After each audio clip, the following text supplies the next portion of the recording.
Ar metang katha no jemon kichu jahan dhorom leite khamokha metang bitor ko jahan ko koraw da ঠিক আছে না খামোখা বিতর্ক তো নিয়ে কারণ থেকে লইদা বিতর্ক না নডে কোনো জায়গা গেতো বানুয়া ঠিক আছে কোনো জায়গা বানুয়া চেলকা বানুয়া उनको जो भेगार मेटन जीत जहां को लेखा कान दो उरुमो कान दो नेल ठुको कान दो को जहां ठेन माने दुनिया रना जतो खना मारे आरांग माने मारे पारसी मारे लैंग्वेज एंशिएंट लैंग्वेज जहां ठेन मेना मारे मारे सभ्यता रना जहां चीर्नो ओना जतो चीर्नो नुकु को ठेन मेना ठीक है नीत हाबी हो संतान को जहां एने सेरें जो हर ठेन को जेमन जुदा तेमन के मारेया नुकु लाइफ स्टाइल नुकु चासबास के ले में तो बोंगा बुरु के ले में वहां तो जो मारेया एवं एटा को सला कोनो कंपैरिजन रे बाहिजुआ बुझ किदाम तुलना के बांग गाना नुकु सला दो उनकान मेटांग जिनिस नुकु ठेन माने भेगार आइडेंटिटी भेगार लक्चर भेगार कल्चर मेना जहां होड़ा नुनु रिच एने सेरे रिच कल्चरल हेरिटेज जहां को लेदा कल्चरल जहां संपद को लेदा मेना मानवा जीवन बितौ पारमरना माझी को मोड़े को सिस्टम ले में से नवा कृषि कार्य के ले में आको बीर बुरु सला आको संपर्क को ले में माने नुने किछु जहाया मेना ताया ताले कि उनिया धर्म चेतना बांग ताहे कना जोतो जहां रोड मारे ताया आया नितो हाबि नुने माने विश्वरेन ओकाटा कल्चर सला हो बाय जुरी अनंकान कल्चर मेना संतार कोठेन ठीक है एवं आदि आमदा मेना खाली सोरहाय मेना अंका दो बांग तो सोराय मेना बाहा मेना डांठा मेना दोगेर मेना लांगड़े मेना कत रकम मेना विभिन्न धरण रना मेटा मेना तो कथा है कना नुने किछु जहां मेना नुया माने पारसी में मारे पारसी मेना गेताया नुया मारे लक्चार मेना ताया ठीक है नुया मारे एनरी मेना ताया ताले नुई होड़ा नवा की ताले धर्म चेतना की नियत बांग ताहे कना से धर्म चेतना की नासे हनु कुठिन बांग थाहे कना उनको तो को लेदा नवा मारेना करा सारना जहां को लेदा अदो सारना गे कना अदो अब तो भीतर को तो ओंटे गितो बांग अदो इन तलिन लेदा माने युतुम रे सारी से सारना आरकी आजम में पहले तो सारना आड़ांग रगे नोडे मेटा विरोध मेना ओने बन लेके जतो मारे परसी जहां कना मारे जहां लैंग्वेज कना तो माने संताड़ी लैंग्वेज दो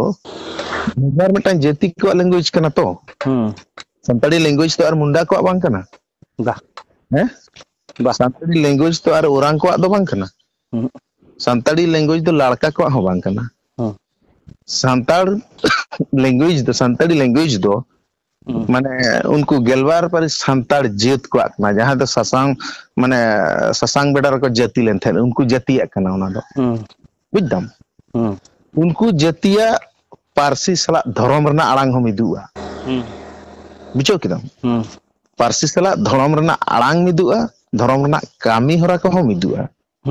धर्म रना बिनती बखड़ तेट को हम मिलेआ बुझदम आदो नवा जगह रे पहिले रे तो खारिजो सरना आड़ांग दो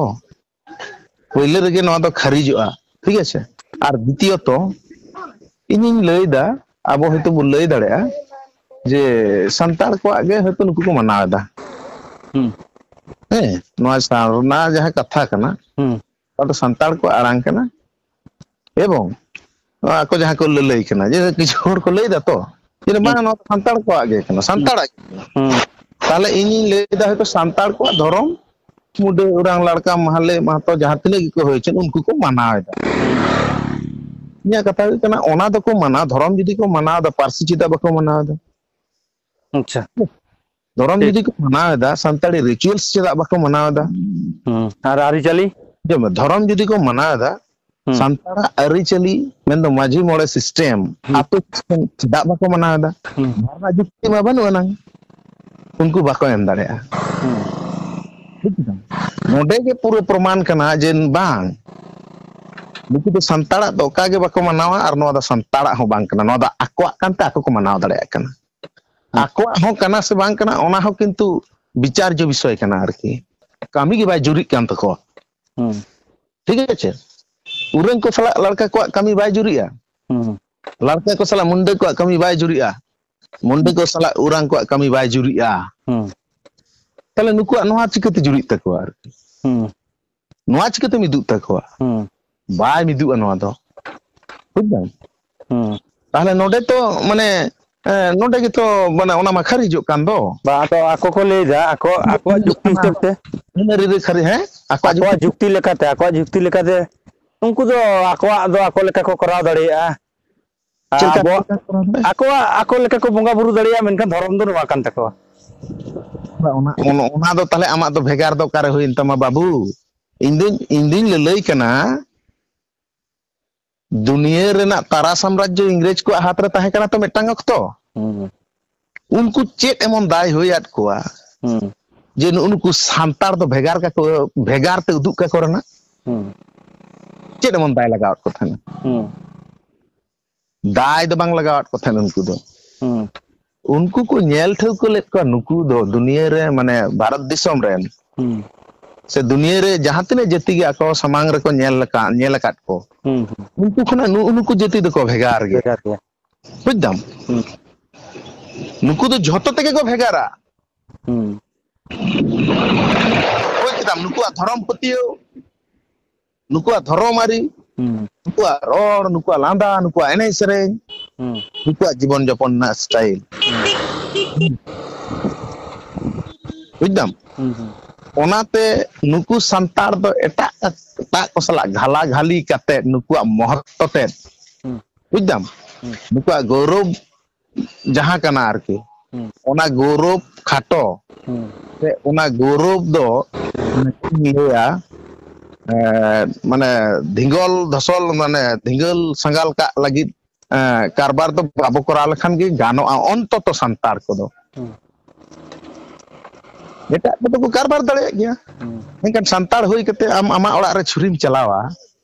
आमा हरमो रे आम छुरीम चलावा नोआ लकन बोकामी तो हने हने आत्महत्या सावताल लकन कथा कना तो नोआ दो नोडे चिका कना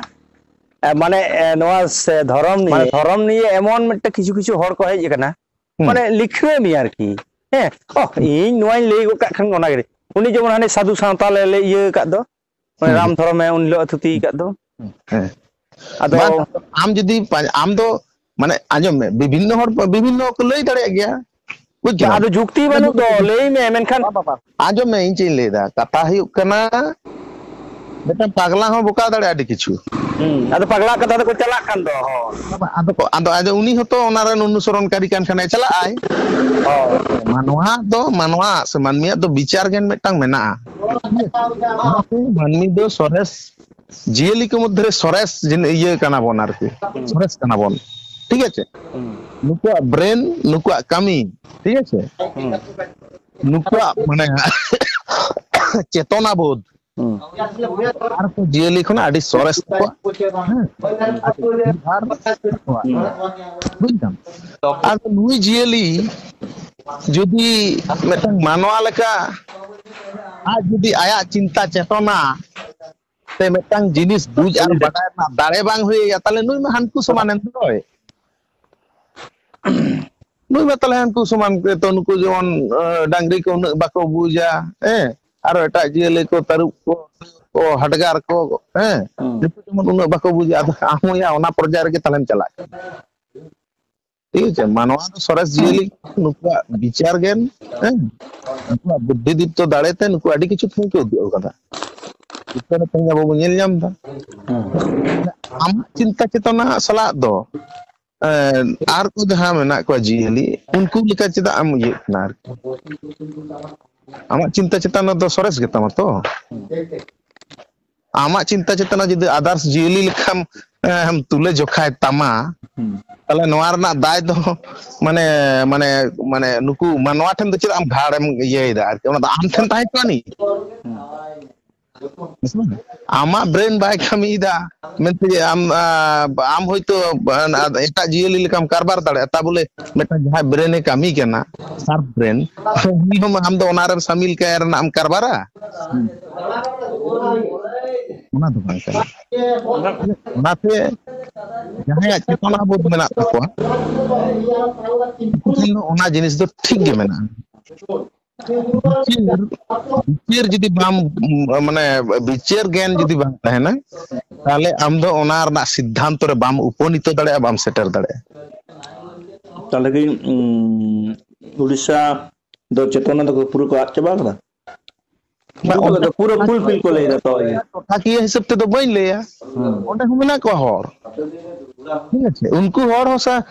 बा सुराय लांगड़े हे नोआ लइते को गरोबा उनको होंडेन हर हो नोआ जाहिर बंगा लइते को गरोबा ठीक है सामना चदा को चो मिना को कुशिक्षित संतार जहां द ओन हर विपदगामी करना को कारबार है ठीक है उन सामित्र रो मेना को नोआ माने नोआ नोआ पति अबुआ धर्म पतिवान हर मेना को सरी धर्म हर पतिवान मेना को संतार चतार पतिवान हर मेना को संतार चतार नुना पॉजिटिविटी तहन तुलु आम जुदी एटा सेम डरहावा ओके चिकमिया भाई हैं जतो किछु के संताड़ लइते आम आइडेंटिटी और नवा बेला रे धर्म बेला रे आम दम इना कथा तो जदी सारी गे अपना धर्म उनको को बताओ क्या से ताले अपना धर्म साथ साथ आरो एटा को जिनिस को बताओ क्या ठीक नवा दो टाका दिबना जुक्ति करने बस वो सरजम माने सारी सरजम जा है माने सारी सरजम खत्म रे तो बक्का बनाओ माने सारी सरजम सकाम तो बने गया ओना सकाम रे उनको वो बक्का बनाओ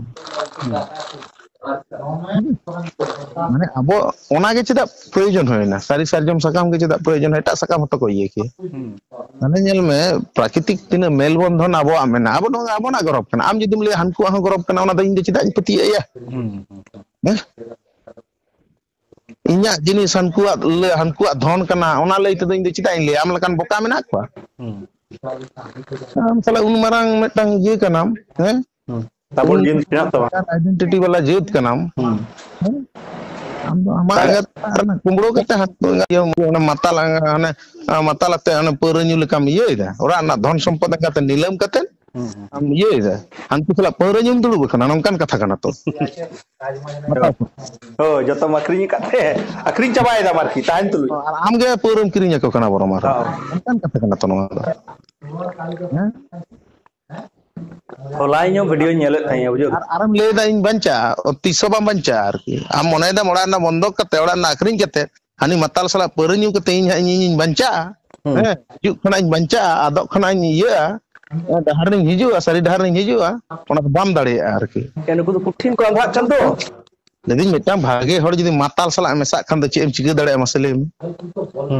आरो ओना ओड़ा रना पैसा ओड़ा ना धन ओड़ा ना संपत्ति माने बंदक कते ओना के तो हियो कना एले अदला इन बा मेनाते एंगाते दोहो कते पेंशन ना टाका नोआ अगु कते एंगाते इन बा बाले कते पटुक गंजाड़ कदिन बासका आरके उनका हांडे चलो चुल्लु न्यूलां चला ओनेन कान कथा कना तो नोआ दो भाई अदा नुकु तो आंधा कना नुकु रुड़ तो मुश्किल को कना को से नुकु am ओड़ा नि बाहु गेले में ओड़ा नि बाबा गेले में ओड़ा नि आयो गेले उनको ठन एड़े हटो कते आम जे चुल्लु न्यूम चला ना दो आम दो गुजु आम से बंचा मसले में हैं रुई कदम जम लेखा ना फुलुत तमाया या तो बाको बुझ दाड़े खान दो बाको बाम खान दम गुजु आया अदो गुजु रे हा दो चेट उनिया दो गुजु रे हा तो संसद तो आले डले कना शेर कोन किछु औरते माने संताल साथे को आले डले टका कना हैं ओना दो को कोराव दा तो होय हैं किछु औरते दम जतो हड़ दो किछु हड़ को उनका दा किछु भागे और तो चुपचाप को दुरुब कना त हेना को गया उनको तो माथा बेता बनु तो उनको को न्याले दाले को चेक कुछ की दा संताल किछु और दो ना को उनको तो माने ओना नि तो इन झारखंड होई कुली कर को आजो में मेटा मने का में अडी चरहान बहा ठीक है अडी चरहान बहा आम खुशी का दा हैं किंतु मने का में ओना भीतर मेटा ध्वंसात्मक पावर में ना ओना बहा मते ठीक है जेमन मने का में नेने की गुजु लगी आनो ठन को चला बा उनको तो ना चरक नेल कुते को चला Ona akorson te. Ona attractive iya nyel te ko chala ona na la mane arak ge jahan juluk to ona nyel te unku ko chala tahle ona nyel te uni do kintu ona bai bujjong kana mankhane chalak kana tabak kana dhangsok kana ठीक noa ho nongkan jinis ge kana mane santal ho nito do ona pod re ko laha kana sijel ekdom mane nyele leka nyele jemon One senggel arah nyel te senggel ekdom udah kate cara bolok kata kena bai bujra bolok bolo ana gujuk kana un samay ado undo kono korar banuga বাবা উন দাদা চিকতাম রোড়া main আপনা human body রে ঠিক আছে human body রে কিছু জিনিস মেনা আম ওনা বিপদ জায়গা রে দি দাড়ে আমা ঠিক আছে আর হিউম্যান বডি রে নংকান জিনিস মেনা আমা ভিতরে রে নংকান মানে ইয়ে পদার্থ মেনা যাহা তো আমে সামটাও দাড়ে আদো ওনা জিনিস মানে মানে আবো ঠেন তো ঝুতো গে মেনা ঠিক আছে সারে দিল গান্ডরে দুড়ুক মানে দিল রঙ্গারে দুড়ুক কাতে ধ্যান জ্ঞান চিদা কো সেনায় থান উন সময় আবো ঠেন চে সূত্র বানু যত সূত্র গে মেনা আবো ঠেন দো যত সূত্র গে মেনা চে চিকে kana jaha ঠেন ᱧᱟᱢᱚᱜ onde hor do ko bagiyak kante ar oka se je ko talam da ado se nyele leka ado ona tom lo mudruju rongo amada ado ye bas ado ko lay da to sarna te ho banchaw gana ado sarna ki una anta sengel kan ado am do sengel thenem chalak kana tunku ma to sengel ge ko nyutum ka to unku aro unku ma to sengel ge ko nyutum ka ada ঠিক আছে ওনা সেঙ্গেল আকর্ষণ তো তালম চালা নেলে লেকা রঙ্গ ঘেড়ো অনকান ব্যাপার মানে সান্তাল চাপার ये तो kan gaya abo deep root jaha kana abo deep root jaha kana ona hor ko ona santal ko panjay mar ona ko panja lekhan ge node tome ko anda kan deya panja to mane कुठिन आंधा दो ओंडे एकदम माने गोटा हर माने उना होय कना से पूरा लई पुरको गोट कट कोन तो सरना के गोटा माने को लई कना अरे भाई आम दो मे तहन तो माने मार्शल नाम पर जदी आम आंधा हैं अदो कोई चिकमिया माने मे तो आम तो आर परसेंट ताम होय आर छानी है मेरे जदी माने आम दो ये नाम करते एडुकेशन नाम करते मेरे जदी छानी बैसु आम ना तो नुकु ना नोडे तो जुक्ति को माताल जतो हले को अंधा कना की जातिर दा ये माने नुकु संताल मेना कर को जतो को अंधा कना की सरनार को दले त जतो आंधा में अवश्य मिटांग होड़ आज जखन ये ते नापाय ते बा नेल जामा आदो उनी दा आंधा छड़ा बेसिन मेताया की माले जहां होड़ माने मिटांग माने ठेउके दाड़े आद उतरा ऐसे बांग आदो उनी दो अंधकार के तो नेल ᱧᱟᱢᱟ उनी मा चलका जतो के झेल से नेल ᱧᱟᱢᱟ तो बुलुट बुलुट नेल आर ठाम ठाम नेल बुदरे फरक बनोया हैं आर किछु हर दो ये माने उनको आंधा उंधो हड़ा तानुम रे को गयुर कना आर की आदो को गयुर गे हां किछु हर दो बको बुझ दड़े कना उनको तो ठको भाई ठकोया और अंधो भाई अंधो उनी तो मेन खा मिक हड़ा लो का दिया आर की चलो चला होया चलो आर की और उनका केस उनका के तो को लेदा कि उनका के उनको जुक्ति तो बाको एम दड़े का छेरा अरे आज में उनको विचार किन तो आरो कम तको बुझदाम विचार ज्ञान तो कम गे तको माको समय जहाय को नेल कदे हनी दरहाव कट को है हाय आदो हनी इनी तायम तो चलाव कना मरण डाहर रे होय तो अजानते ओना दो आरकी होय अजानते के उनको तो अजानते के आजो नुकु किछु और तो जानते थे को चबाय दा नवा तो माने बड़ाई तुलु ये चबाय दा को और किछु और तो उनको बांग बड़ाई कते उनको को फ्लो कट को तड़ाम कता को के तो उनको ले जाबना सदाय उनको ले अगु कदा बाबा नुकु तो अल्प विद्या भयंकरी और पंडित्य मेना खातिर माने पंडित्य देखाव खातिर नुकु को नंका kana बाबा नुकु जहाय को गयुर कना नुकु दो अवश्य आदि सत सरल हर नुकु दो आम दो नित होय अचुर हिजुआ को मेनका नुकुआ तो दोष दबांग कना नुकु जहाय को गयुर कना माने लेई केते लेय को कना जे नोआ के धर्म तबन से चलो नोआ डहार ते सेगेल खान सेगेल तगे ओना दो नुकु तो अदो दोन दे सेगेल रहो ठीक है मेनका नुई दो अडी सब सरल रहल तो हातोली तो हनी कना आतल हर तो उनको जहां को कारबार सनाई को आर की মানে পণ্ডিত সেই ইয়ে কো দেখাওয়া আর কি उनको मतलब एजेंसी रेना कमी चलक कान तको इन दो उनी आरामी लादा आइकना बुझु किदा एजेंसी रेना कमी चलक हां बोल পরে দেখা হবে আসছি আচ্ছা ঠিক আজব আছে अबे ठीक रे 9 तारीख থেকে এই না ঠিক ইয়া না বুঝো কিদা ঠিক আছে মা ঠিক আছে ঠিক ইয়া ঠিক দিন হ্যাঁ ঠিক আছে মামা